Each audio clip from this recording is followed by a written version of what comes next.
మనకి ప్రెజెంట్ రాహుల్ గాంధీ గారు ఒక మంచి పని చేశారనే చెప్పాలి. అదేంటంటే మనకి ఆపరేషన్ సింధూర్ కంప్లీట్ అయిన తర్వాత సరిహద్దుల ప్రాంతాలు ఏవైతే ఉంటాయో సో వాటి మీద దాడి చేశారు కదా పాకిస్తాన్ వాళ్ళు. సో అయితే మరి అక్కడ కొంతమంది ప్రాణాలు కూడా కోల్పోవడం జరిగింది.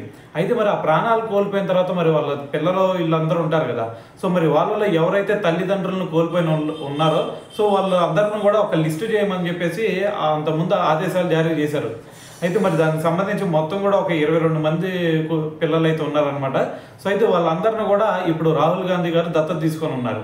సో మరి వాళ్ళకి సంబంధించి విద్య, వైద్యం, దాని తర్వాత మరి రోజు మనుగడకు సంబంధించి ఏవైతే ఖర్చులు ఉంటాయో ఇవన్నీ కూడా మరి రాహుల్ గాంధీ గారే చూసుకుంటారు అని చెప్పేసి భరోసా ఇవ్వడం జరిగింది. సో రీసెంట్గా అక్కడ పూంచ్లో ఒక పాఠశాలకు కూడా వెళ్ళారు. క్రైస్ట్ సంథింగ్ పాఠశాల పేరు ఉందన్నమాట. అయితే మరి ఆ పాఠశాలకు వెళ్ళి మరి అక్కడ ఉన్న విద్యార్థులు ఎవరైతే ఉన్నారో 22 మంది సో వాళ్ళ ఫీజులు మొత్తం కూడా మేమే భరిస్తామని చెప్పేసి మరి వాళ్ళకైతే ఒక భరోసా ఇవ్వడం జరిగిందనమాట.